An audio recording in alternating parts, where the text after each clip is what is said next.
Welcome to the Painter Marketing Mastermind podcast, a show created to help painting company owners build a thriving painting business that does well over $1 million in annual revenue. I'm your host, Brandon Pierpont, founder of Painter Marketing Pros and creator of the popular PCA educational series, Learn, Do, Grow, Marketing for Painters. In each episode, I'll be sharing proven tips, strategies, and processes from leading experts in the industry on how they found success in their painting business. We will be interviewing owners of the most successful painting companies in North America and learning from their experiences. In this series, titled Ignite Your Passion, Michal Cheney of No Drip Painting will be discussing her journey from part-time hustle to over $2 million painting company, the amazing opportunities she sees for other entrepreneurs to succeed in the painting industry, and the powerful purpose she has developed while scaling No Drip Painting. In this episode, episode 1, Michal will be discussing why she got into the painting industry, what her initial journey looked like as a side hustle. In episode 2, Michal will lay out the roadmap of how she initially surpassed $1 million in annual revenue. In episode 3, Michal will dive into the path to $2 million in annual revenue and how that is entirely different from the first million. In episode 4, Michal unveils her powerful why and the intense purpose she has found since launching No Drip Painting. And in episode 5, the final episode, Michal will lay out the very exciting opportunities she sees in the painting industry today that other entrepreneurs should be capitalizing on. If you want to ask Michal questions related to anything in this podcast series, you can do so in our exclusive Painter Marketing Mastermind podcast forum on Facebook. Just search for Painter Marketing Mastermind podcast forum on Facebook and request to join the group, or type in the URL facebook.com/groups/Painter Marketing Mastermind. Again, that URL is facebook.com/groups/Painter Marketing Mastermind. There you can ask Michal questions directly by tagging her with your question so you can see how anything discussed here applies to your particular painting company. Michal, what's going on? You're a pro. You're a pro, Brandon. It is not what you have. As we were talking about before the launch, you have the Beyonce countdown. It got me super pumped up. I have the hey, I'm gonna just kind of read something for like 45 seconds. You go ahead and take a nap and then we'll launch. You know what? One of the hard lessons I've learned being an entrepreneur is that you shouldn't compare yourself to others, right? So I think you're nailing it with just the way you do it. I need the Beyonce, spark in there to get me going. Fair enough. Fair enough. It definitely got me going. Michal, I'm so excited we're doing this series together. I'm just gonna, one of the things I try to do on the podcast is be very transparent. I've been continuing to run it how I started it, even though we've kind of been doing it for some time now. You and I were set to shoot just one episode today. Yeah. And then we kind of met and we started talking about it and we realized that would be a mistake because you have a lot to share. So I would love to just start with your background, kind of who you are. A lot of people know you from the podcast. I'd love to hear about your podcast, everything you're doing today, just to kind of get our bearings. Yeah, right on. So I'm the owner of No Drip Painting, which over the years has become, a real source of passion for me because I think we're doing some amazing things in the industry. I think we're doing some really cool things for our team and for our clients. And then, from that opportunity, I got some other things coming my way. I do the podcast for Women in Paint, which is a new group to the PCA. It's absolutely amazing.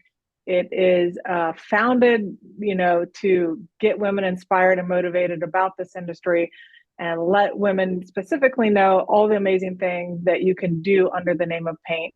As you know, we had our first ever Women in Paint event in Nashville just this last year, and it was quite amazing to see everyone come together. So fortunately, I'm involved in Women in Paint in a big way, and I get to do the podcast. Other than that, I kind of eat, breathe, live my business right now. I know they say you're supposed to have some sort of balance, but I'm kind of a believer of when you really love something, you just do it, you dive all in, and that's kind of what I've been doing for the last 5 or 6 years. I love it. So I like Alex Hormozi a lot. I think I bring him up a lot. Eventually, I'm going to ask him for some kind of payment, but he runs the podcast, The Game. He founded Gym Launch and it's a very successful entrepreneur, but he would be what many people would define as a workaholic, works all the time, but he says he enjoys it. So who is someone else to judge him for, that he should be doing X, Y, or Z if this is actually the stuff that he enjoys? So I think it all comes down to what you want to do. That's right. I'm right there with you. Yeah. So the Women in Paint conference was amazing. I snuck in. Nigel said I can't come, but I did because the commercial paint was great too. I wanted to go to them both. They were next side by side, and I listened to you speak, Michael. One of the things that really surprised me a lot was number one, you had one slide. It was an intro, kind of an intro slide, and then you spoke for about 40 minutes without changing slides, which I found very impressive because I tend to have about 1,000 slides for every presentation I give. So I thought that was really, really impressive. And then the other thing that was surprising and very impressive was that you said you suffer from uh, public speaking anxiety. How did you define that exactly? Yeah, wow. I call it an extreme case of social anxiety, and it really showed up when I was young. And it's a real thing. Basically, speaking in front of people, even when I was young, going into a restaurant and ordering, there was just something extremely uncomfortable about that. And I kind of created a life for myself where I didn't have to do much of that, as a matter of fact. So when I was young, I often tell the story of, if you remember being in like English class or reading class, and the teacher would make everyone in the class read, right? So you knew, you were after your neighbor. And when those times would pop up, I would do everything I possibly could to get out of the class, right? If I needed to go to the bathroom, whatever it was, I was going to try and get out of that class. And if I could not get out of it, then I would look ahead. I would try to predict where I would be reading, and I would do my best to memorize as much as I possibly could, make sure that I could say all the words and all of that. And it was a real fear. And honestly, Brandon, as I've grown up, I think in some capacity it trails back to the fear of judgment, which, is a tough thing for many of us. I have just realized that fear had shown up in this social anxiety way. My mom still to this day will joke with me and say, my best friend Lori had to go to the concession stand and get my Coke when I was young. It's funny now, but it wasn't funny then. But yeah, I mean, it's a real thing. And what happens to me often is I literally can't breathe. I know it sounds crazy, but I will get on stage. And let me say that this business has forced me out of this comfort zone. I've also, been a varsity basketball coach and things like that that have forced me to have to be in front of people, have to talk. But I've taken it on as a challenge. And really, one reason I've done that is because the love that I have for this business and what we're doing in the industry. And, other opportunities that I want to pursue require me to be able to get in front of people and talk. But I have this issue where I literally can't breathe. And what I've had to do over the years is learn how to breathe. And I've had to, I have a meditation teacher that I see that helps me with my breathing. I've done other things in life to force me into the most uncomfortable situations, like cold plunges, like scuba diving, all with the purpose of teaching me how to breathe so that I can overcome this social anxiety. Man, that's intense. Yeah, the cold plunges will definitely force you to focus on the breathing. Yeah, I'll tell you just real quick about cold plunges because I know they're kind of a fad now, is what I'll call it. They're popular. Everyone's doing it on Instagram. But here's what cold plunges have done for me. The moment I get into a cold plunge, and I'm usually talking about 20 degrees or below, the moment I get in there, what I've discovered is all my negative self talk comes to the surface. It's kind of crazy, right? So I will make a goal with myself. Actually, what I did in December, I said for the month of December, I'm going to do 31 cold plunges. I'm not going to miss a day. And I just kind of created this challenge for myself. And the moment I started getting into the water, I would start to renegotiate that agreement that I've made with myself. And I would say, why are you doing this? This is so dumb. You don't need to even be doing this. And long story short, this negative self talk and this process of trying to renegotiate with myself really opened my eyes to other areas of my life that I was doing that. So I have been strategically using these cold plunges to create some mental strength for myself. And I think it's helping. And I think it shows up in different parts of my life. And I'm kind of on this mission of seeking things that put me out of my comfort zone so that I can get more tries at bat so I can get better at all this crazy stuff. Yeah, it's incredible. You're forcing yourself to confront limiting Yeah. factors so That's that you right. can grow your business and grow in other ways that are not directly necessarily related to what you're actually doing, but it's enabling you to grow in these areas that you want to grow in. That is exactly right. And scuba diving has done the exact same thing for me, because as good of an athlete as I've always been, I've never been a good swimmer. And when I get in that water, I essentially have a mini panic attack. And what I learned about scuba diving is it's a mental sport. So, going, 60 feet under, which is what I'm certified to do, it's been a real challenge, and forced me to learn how to breathe and control my thoughts in a situation that is very dangerous if you don't learn how to control your thoughts and breathe in the way that you need to breathe to complete the dive. Yeah, amazing. Yeah, I was scuba diving when I think I was a kid. I think we were somewhere around 60 feet Yeah. and I ran out of oxygen because I wasn't paying attention as I should have been. Okay. So I literally Yes, was sucking in and then there was no more. But that's why you have the buddy system. And so I that's was very right. fortunate that we were following that and that I was near my dad and I was able to get, the auxiliary um in inhalation, whatever you call it, inhaler, the Yes. tube. I was able to pop that in. But yeah, Well, it's definitely a mental game. you just gave me anxiety thinking about Sorry thinking about about it. that. Well, hey, No, make it's a sure you're real thing checking. now. Make Yeah, sure you're that's checking. right. That's right. That's great. Yeah, the cold plunges too, man. I love those. My wife, Ariel, who bought me this book called What Doesn't Kill Us by Scott Carney. And he was this journalist, maybe he still is, I don't know, I don't follow him, but he went around and he would basically disproved gurus. So these guys out in Arizona, all these random gurus who preach all this stuff, he would basically go out, try their program, and then kind of crap talk him, I guess, basically disprove it in his view. So he went out and he tried a guy named Wim Hof, who I think was one Mhm. of the kind of leaders in making this fad currently popular. Uh, my wife bought me the book. I read it, made it through the first half of the intro. So I hadn't gotten to chapter one. Asked her if she would be willing to do this. So he was offering a program in Poland. She said yes. We didn't have a ton of money at that time. She said yes. I went on a book like a $3,000 trip before I got to chapter one because No she said way. yes and she was going to say no. If we sat down and gave it any reasonable thought, Sure. the answer didn't make sense. It was expensive. We didn't really have the time. It was a totally ludicrous thing to do, but I knew that. So I went and I booked it before we could think about it. I was like, I really hope I like this book. And I did, and it was a life-changing experience. But sometimes you have to be sort of you can't do everything rational. For you, it's kind Yeah. of irrational to run a podcast when you have extreme Sure. social anxiety. It's kind of irrational to go do a scuba diving as a regular activity when it's supposed to be enjoyable and it presents you with a ton of anxiety. You have to do irrational things sometimes to break limits. I'm with you on that. I'm with you on that. Totally. Yeah. And for people listening, it doesn't have to be social anxiety. It can be anything, but just It can find be your anything. weakness and attack it. Yeah, absolutely.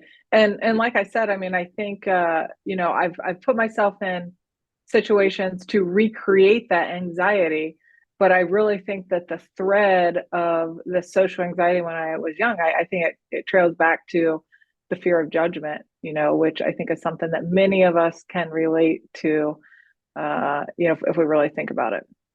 Yeah, 100%. There's another book that I recommend people read called The Top Five Regrets of the Dying.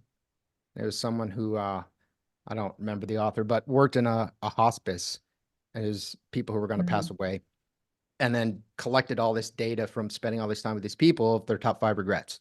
And then number one was not taking enough risk because they feared what other people would think about them.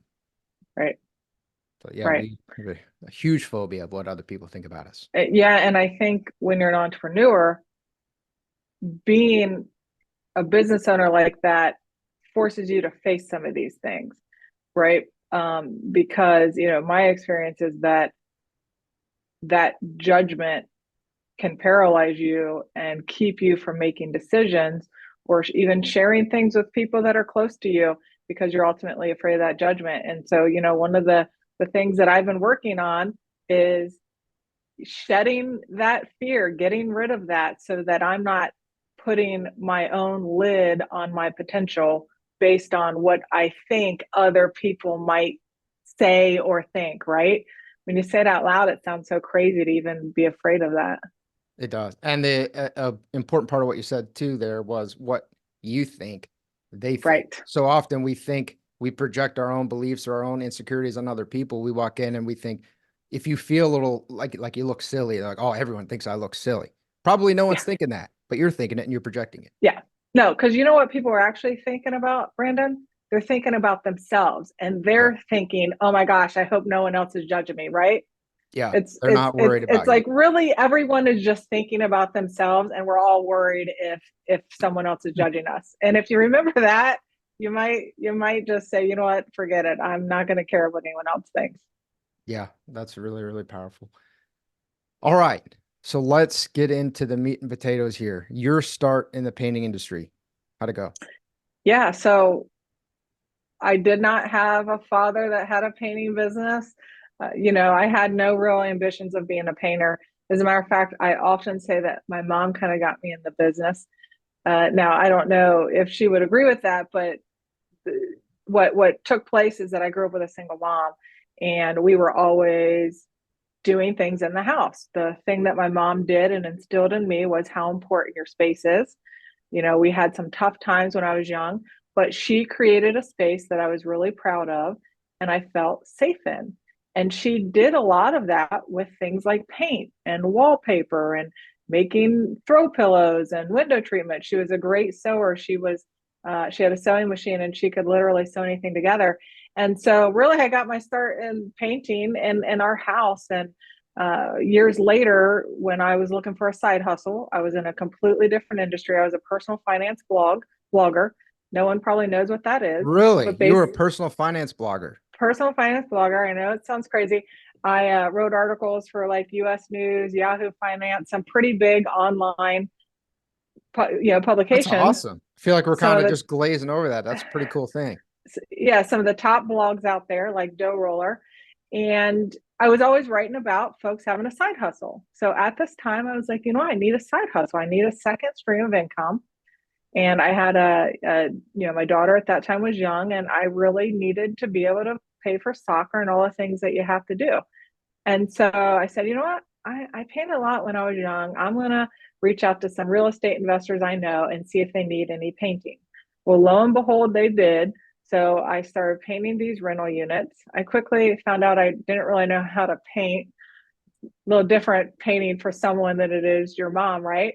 But I started, painting in these rental units. And then I got so busy, I brought on someone to help me who really knew how to paint, kind of taught me how to paint. But that was really my start. And, years later, of course, it's morphed into something else. Eventually, I fell in love with business and strategy and decided to give it a try through painting to see if I could do something.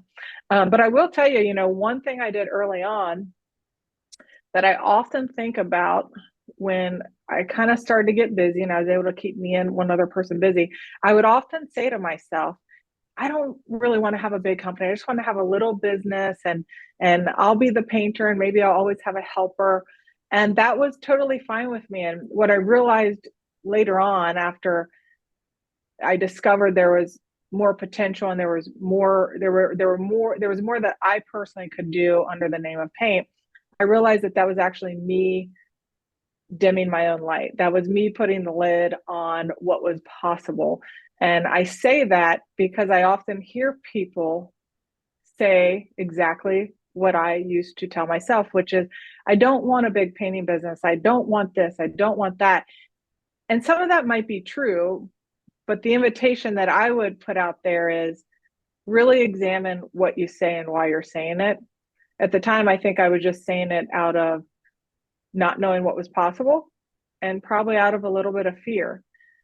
And when I could eliminate some of those thoughts and some of the things I would say to myself, that's when really I discovered there was a different meaning behind all of the painting that I was doing. But yeah, I mean, that's the short, is that I took it on as a little side hustle just to make some extra money.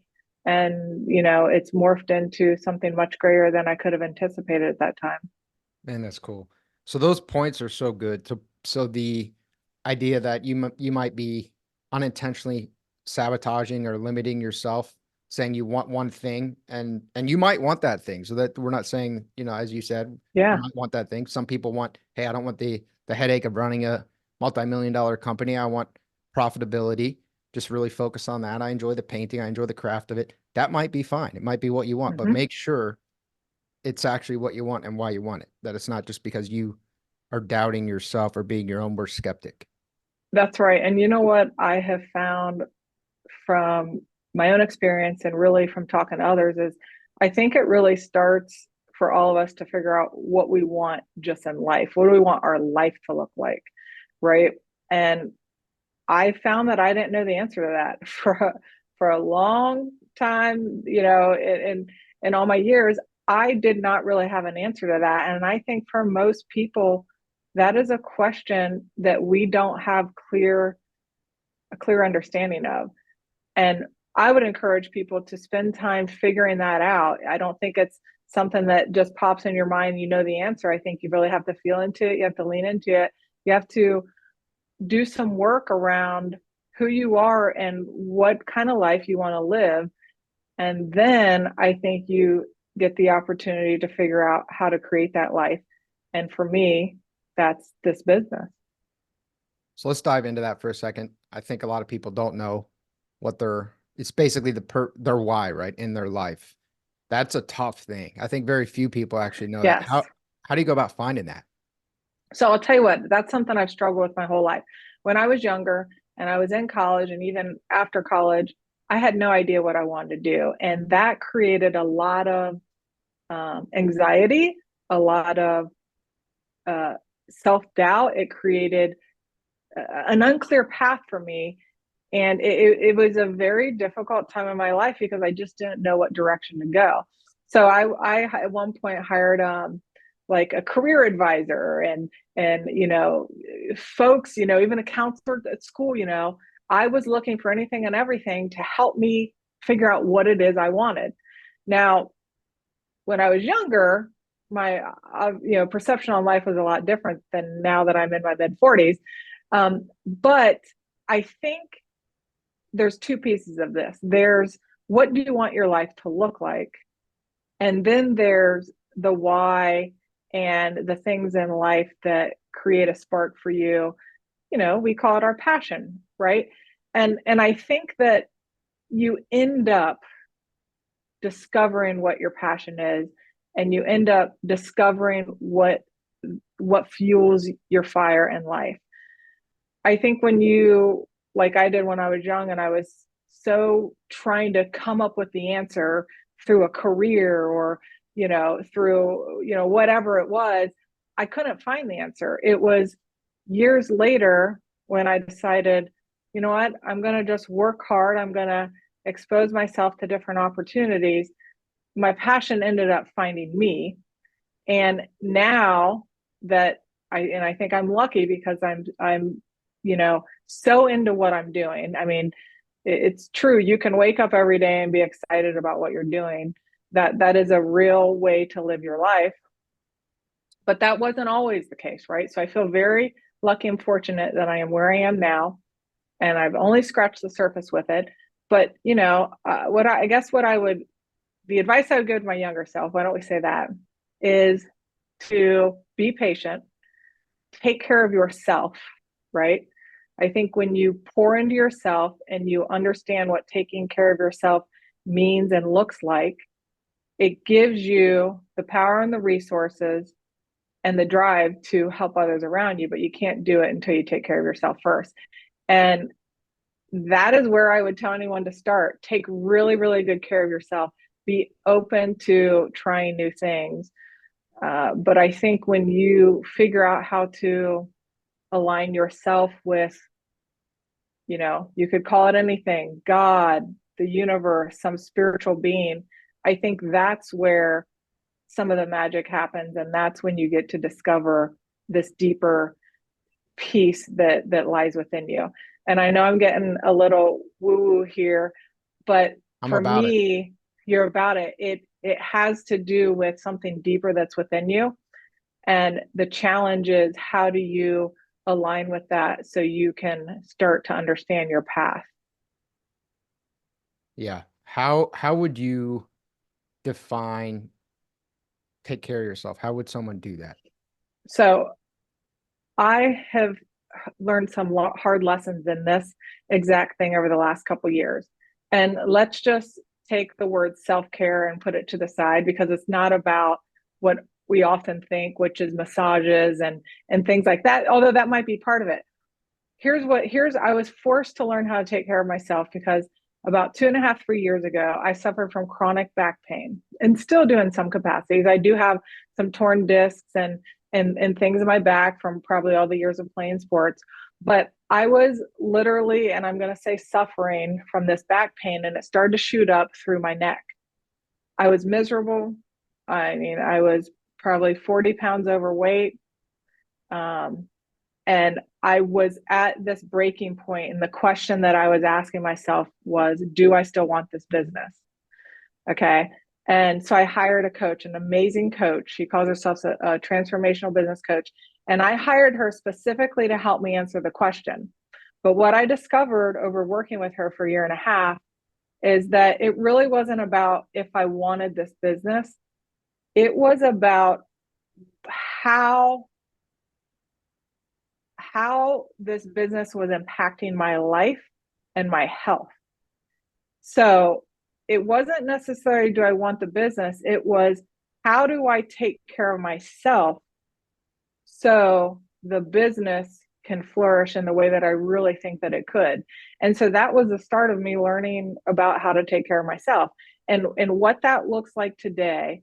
I talked about scuba diving, even though scuba diving started as me addressing a fear and trying to recreate this anxiety so that I could get better at certain aspects of my life. It actually turned into a passion. And now I absolutely love scuba diving. And I spent a total of 12 weeks in Mexico last year, not all consecutively. My longest stint was 6 weeks, but I spent 12 entire weeks scuba diving in Mexico. And that is something I never thought I'd be able to do in my life, right? To think that I could step away for 12 entire weeks. And the only reason I could do that is because I learned what taking care of myself was. Some of that travel is, I travel by myself. That is me taking care of myself. That's tuning out the noise. That's me getting alone time with myself. I have a meditation teacher in Mexico that I would see. She spent 20 years in a Buddhist monastery. And she went in there when she was 25. And now that she decided to take another path in life, she's a meditation teacher. So I got to literally work with like the ninja of meditation. And that to me is me taking care of myself. I have a business coach, right? Now my days, I work out with a trainer 3 days a week at 5 in the morning.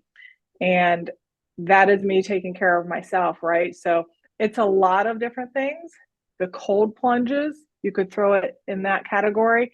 And I don't always do it perfectly, but I understand that there's a way that I have to care for myself so that I can show up for the people in my life, for my business and all of those things. So it's unique to each person, right? I'll tell you another thing, and I would throw this into me taking care of myself this year is I have a Spanish tutor. 90% of my team is not bilingual. I love my Spanish speakers. I love, all the different cultures that come with my Spanish speakers. Spend a lot of time in Mexico, as I just told you, Costa Rica, all the places. And I'm okay at Spanish, but this year is my year to fully dedicate myself. And so that is me taking care of myself. It's been one of the items on my bucket list that I want to accomplish. And when I get to check that off at the end of the year and I get to say, you know what, I am now fluent in Spanish, that is taking care of me. That is a confidence booster. It enhances my skill set. It allows me to connect more with my team. I don't want to get too off track here, Brandon, but you opened up this can. But so it's like, it looks different for each person, but these are ways in which I take care of myself. This is going to be a fun series, Michael. Yeah, we talked about, so I was fortunate enough to be on your Women in Paint podcast. How many men have you had on it at this point? I think only three. Okay.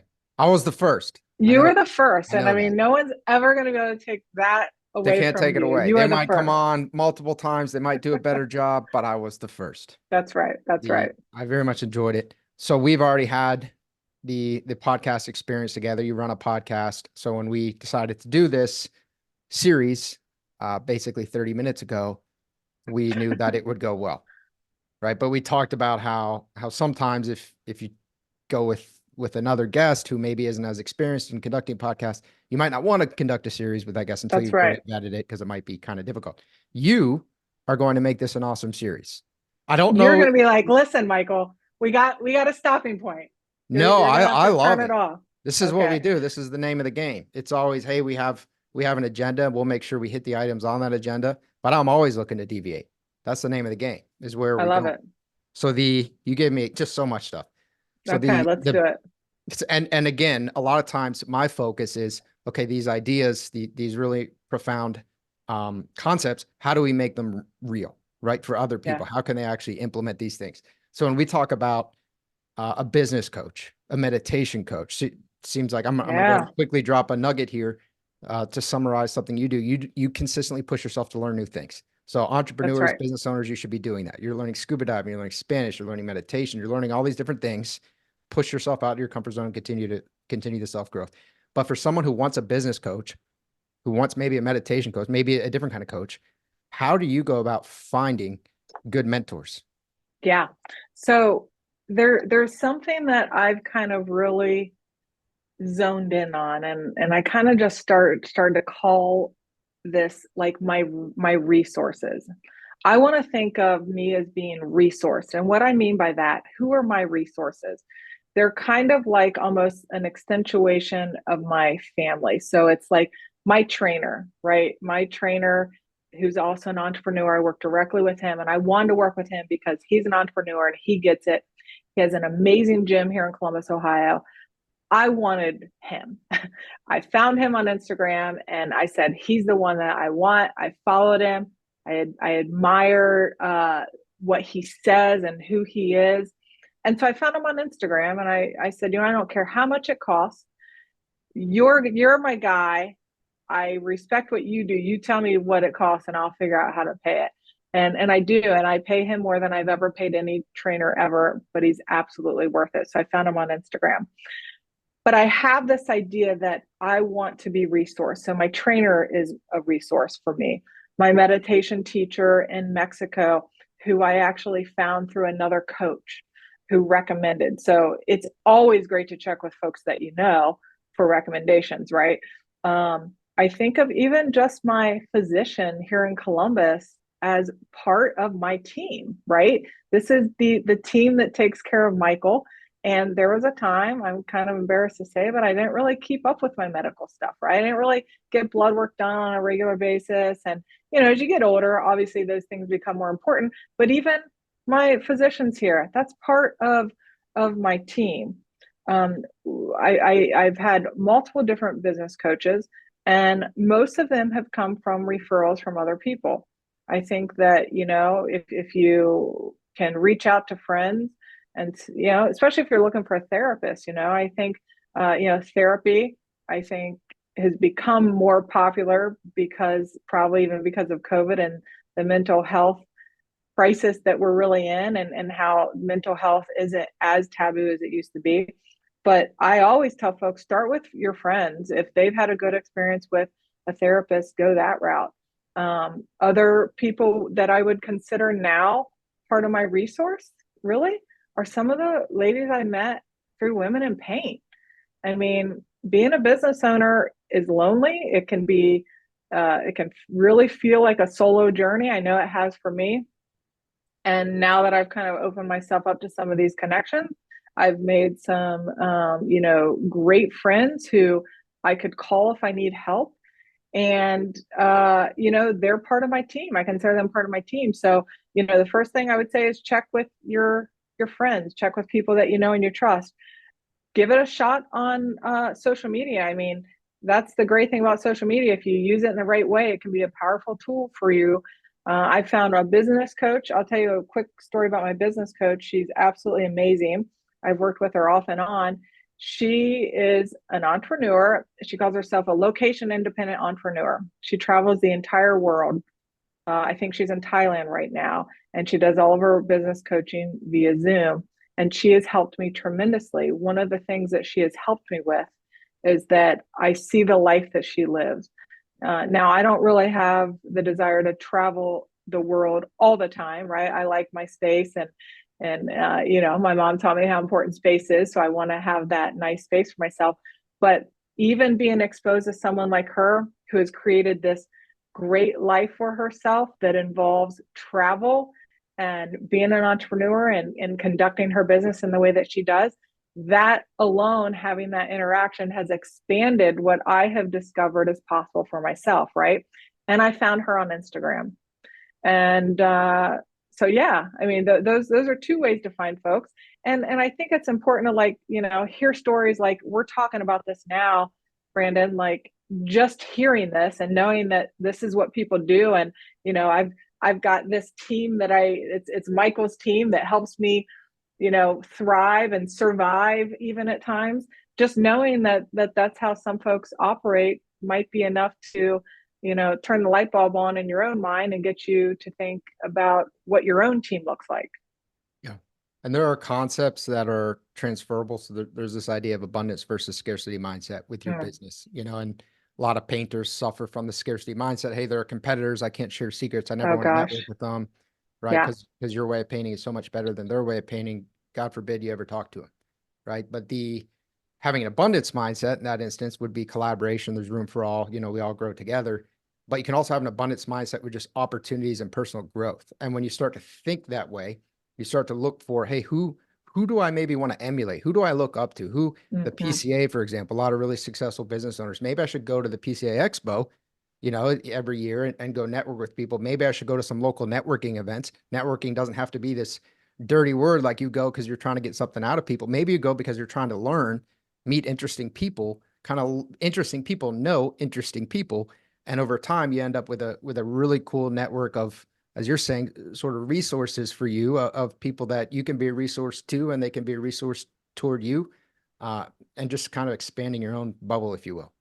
That's exactly right. And when I think about anything that has to do with success and what that means to me, we really don't have to reinvent the wheel, right? Like the reason I am trying cold plunges is because so many successful people I follow are doing it and they're singing its praises, right? I didn't have to make that up. I'm like, well, hey, if it works for them, let me try it.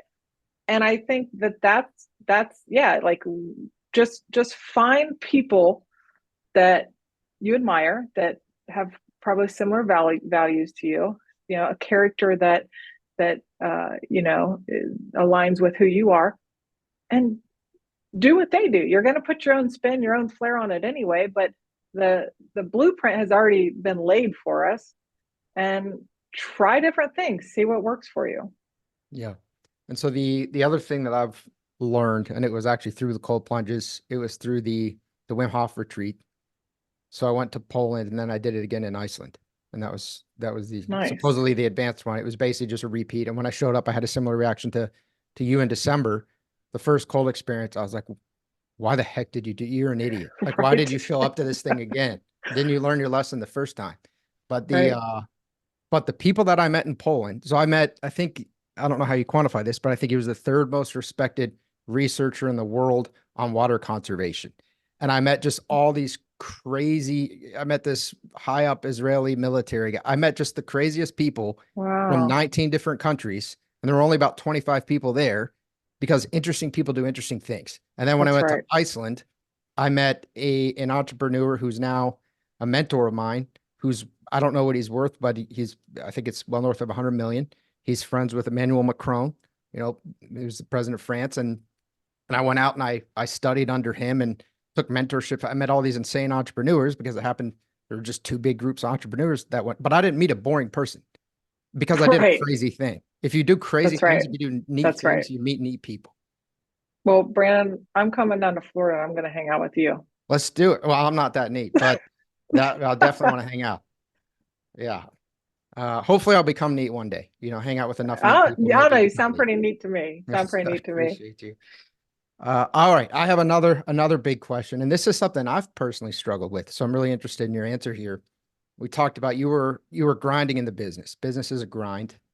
Yeah. It just is. It kind of sucks in the beginning a lot of times. So you were Yes. grinding, you're overweight, you found a lot of some health issues, back pain, things like this. You got a business coach and you started to understand the importance of self-care. But I know at some points early on in the journey, it kind of seems like self-care is maybe a luxury that you don't have, right? Mm, Because you just kind of have sure. to, there's just so much to be done. You just sort of have to grind it out. How do you differentiate between, hey, I just have to grind it out, you just have to go through this ring of fire versus, okay, now I'm not being smart and I need to back up because I'll actually go a lot farther if I start taking care of myself. Yeah. So let's first just say that as you progress in life, and part of this has to do financially, the things you can do for yourself look different, right? There 4 or 5 years ago, I could never go to Mexico like I have done. So let's just acknowledge that when you are financially more secure, you do have some different options. But self care can look like spending 5 minutes in silence in your chair, right? Um, you know, don't overlook things like that. That is, tuning the voices out, spending some quiet time. We're so inundated with distractions and technology and all of the things. A lot of people I know that are close to me can't sit in a chair for 5 minutes without creating a distraction for themselves. I think that that is probably one of the most valuable things you can do is literally sit in silence. And I do that often. Um, so like it doesn't have to look like some grand thing, you know. Stretching, I mentioned my back problems. Like stretching is a big thing for me. I need to do that multiple times throughout the week. I really should be doing it daily, but that doesn't cost any money, right? You can sit on your floor and do that.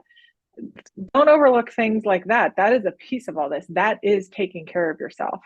And I'm not sure if I'm really answering your You question, are Brandon. 100%. So, but yeah, I mean, what my life looks like today is not what it's always looked like, and you have to find what works for you. But there's many options. Yeah, we've all heard the stories, 80, 100 plus hour weeks, starting for X number of time, but you can still take 5 minutes. You can still sit, That's right. meditate, you can still stretch. It might be small, quantitatively in terms of time. Mm-hmm. It might be small financially, maybe it's free, but don't just completely ignore yourself because then you're going to start to spiral over time. That's right. And one thing that I do often, I read a book called Do Walk, and walking has become a big thing for me. And I walk a lot walking, now. I yeah, never I mean liked to it's walk, but now I walk with my wife all well, the time. and it's a real therapeutic thing to do for yourself.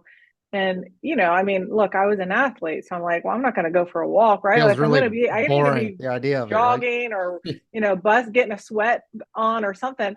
But actually there is something really magical about walking and being out in nature. And when I specifically go to Mexico, I have this walking path that I do every day, and it's so peaceful. It's one of the things I look forward to most when I go there.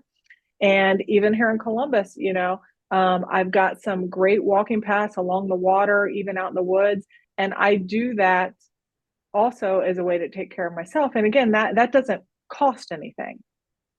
Yeah, Time. It costs time. sure. Yeah, the walking. I think I read somewhere it's basically the best exercise you can do for life longevity is to consistently walk because it's not too hard on Yeah. the joints, and it's a very healthy thing to do every day. Yeah. And for me, walking like that, I I get a lot of clarity. It's like it gets me moving. At a pace that works well for where I'm at in life. Um, but it really allows me kind of some space from whatever it is that I'm doing. And it's a great time to get some clarity. Love it. So let's quickly make sure that we hit this, what I said the episode was about. So when you Yeah. started this company, No Drip Paint, was it called No Drip Painting in the beginning? Well, I had a couple different names, and I don't know if we want to delve into that, but I ended up, I'll tell you quickly, I said I was a personal finance blogger. When I picked the name No Dirt Painting, I actually just picked it out to be a blog. I was just going to blog about Oh, wow. painting. And so I bought the domain. Then years later, I was like, you know what? I got the domain No Dirt Painting. I'm going to go for that. So it kind of just happened. Sure. But now I actually like the name because it has a little bit of a ring to it. People seem to remember it pretty well. Yeah, that's a cool name. So when you started it, what did that look like? It sounds like it was you and a helper. What was your life like at that point? Yeah. I think I was probably scraping together quarters to buy gas. So you were living the dream. I was living the dream, Yeah. completely, Brandon. I mean, The listen, glitzy entrepreneur's life. I was a single mom. I mean, I know, you try not to repeat the patterns of your parents. But I actually did that. I had my daughter when I was 21 years old. I was on a basketball scholarship. I couldn't complete my scholarship because I became a mom. And I raised her really by myself with the help of my mom. And then this whole process of being a mother allowed me to figure out who I really was and gave me some direction in life. But I mean, I was on state supported insurance. There was a time when I got government assistance. I mean, I was 22 years old. I was trying to finish college when I was going to college and I was taking a baby with me sometimes. I had a professor that would let me bring her in her little carrier to his class. So I mean, I didn't have any money. I had student loans and I lived with my mom for a period of time. And then that ended up changing. But yeah, I mean, when I started the business again, it was because I just needed extra money, right? So there was nothing glamorous about it. It was a lot of hard work and I was willing to do it. And that's the one thing I will say about myself is that I've always been a hard worker. And I know in some capacity that has served me well. Yeah. And then this side hustle that you were performing for extra money, at what point was there something that happened that you said, "Hey, you know what? I'm going to turn this into real business," or did it just sort of morph on its own? Well, I mentioned how I was doing that work for a real estate investor, and what would happen is I'd be in the house of house painting, and he would say, "Hey, can you go ahead and put in a new toilet? Can you go ahead and put in a new floor?" And I was like, "Oh my God, I've got to learn from YouTube how I can put a toilet in," because I was not going to say no. So lo and behold, I start putting in toilets, and honestly, what that did was it gave me some other opportunities. This particular real estate investor said, "Hey, I can tell you're a really hard worker. Do you want to start flipping houses with me?" This kind of gets me out of the painting business for a moment, but I started flipping houses and I would do all the painting and I would try and do as much of the work as I possibly could. I ended up going to Columbus State, which is a community college here, and I went through their electrical, their plumbing, and their carpentry program because I was like, if I can do the work, it'll save me money and put more money in my pocket. So I kind of started doing that for a while and I was getting a little outside of painting and I realized that that's a lot, right? Like doing all of these things, I slowly started to refocus on painting and just thought that I could do something with it, although I didn't know quite what it was. So I ventured off into some of this remodeling stuff, came back to painting, and when I was getting good referrals, word of mouth referrals, and getting really busy, I think that's when I discovered, you know what, if I can keep myself and someone else busy, I think I might be able to keep more people busy at this. So I really did kind of fall into it in some capacity, but I also know I'm right where I'm supposed to be. So I fell into it, but I was supposed to fall into it. Yeah. I think it goes back to your idea of basically trying a lot of different things. In my life, I've Yeah. gone a lot of different ways with the career. And when you figure out something doesn't work or you don't want to continue on that path, it's really helpful to take a second take more than a second, take a day, a week, however long it takes, and figure out what you did like about it and what you didn't like about it. And then drive toward the thing that you did like about it. Because usually a job, no matter how much you Yeah. hate it, usually there is something you like, and you can learn about yourself through doing a whole host of different things. You can start to really figure out all the things that you like and then find an opportunity that aligns with that. That's right. And I think what one of the first pieces of painting that really resonated with me and kind of struck me on a deeper side was that I could pay someone to work and they could take care of their family. That really felt special to me. And in the early stages, that's really what kind of kept me going, was knowing that I could find enough work so that my guy, William, who was with me, could take care of his family. And I loved that. So I have kind of a weird question for you, Michael, maybe like a little bit gross, but it has to do with replacing toilets. So I figured out how to replace toilets a while back. Our house flooded. Okay. I put the toilets back in, Yeah. and there were a lot of cockroaches in the toilet Mm. flange. Is that a normal thing for cockroaches to be in there? I'm not sure. I'm not sure what that says about your toilet, It's concerning, right? Brandon. But then I talked with someone else and they said, well, they told me it's normal. And they said, yeah, people flush a cockroach down the toilet and they think, oh, they killed the cockroach. Interesting. But then actually a lot of cockroaches will live in the pipes. So you Oh, probably wow. didn't kill the cockroach. Well, I'll tell you what, full disclosure, some of these these rentals that I was painting in were not in the best shape. So I came across a lot of cockroaches.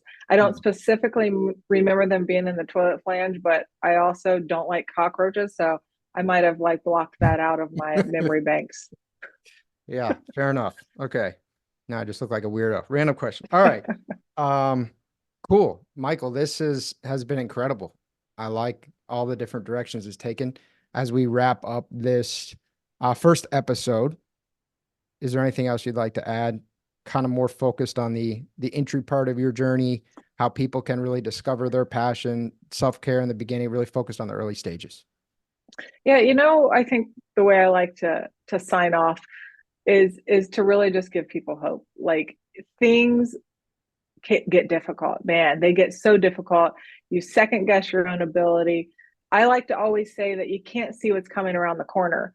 And I just believe wholeheartedly, when you have the right intention and you're willing to work hard, if you can just stick it out, right? The part that most people can't do is when it gets hard, right? You stick it out, right? Like when I get in the ice bath and I start telling myself, what the heck are you doing this for? You stick it out. There is some sort of joy, and I believe success is on the other side of all of that difficult heartache. And so my message would be, like, you can do it. You can do it. You can do it. You don't know what's coming around the corner. You stick it out, and you've got the right intention, the right heart behind it. I think you've got success in your path. And Michael, where can people find your podcast if they haven't yet listened to it? Yeah, check out the Women in Paint podcast. It is on the PCA Overdrive. I'm also starting to stream it live on our Women in Paint Facebook page. And you can also reach out to me on Instagram, which is Michal, Michal 614. You can find me on Instagram. Cool. Well, thank you, Michael. I appreciate you. Really excited for the next few episodes. This one was awesome. Thank you. I appreciate the opportunity. If you want to learn more about the topics we discussed in this podcast and how you can use them to grow your painting business, visit paintermarketingpros.com/podcast for free training, as well as the ability to schedule a personalized strategy session for your painting company. Again, that URL is paintermarketingpros.com/podcast. Hey there, painting company owners. If you enjoyed today's episode, make sure you go ahead and hit that subscribe button. Give us your feedback. Let us know how we did. And also, if you're interested in taking your painting business to the next level, make sure you visit the Painter Marketing Pros website at paintermarketingpros.com to learn more about our services. You can also reach out to me directly by emailing me at brandon@paintermarketingpros.com, and I can give you personalized advice on growing your painting business.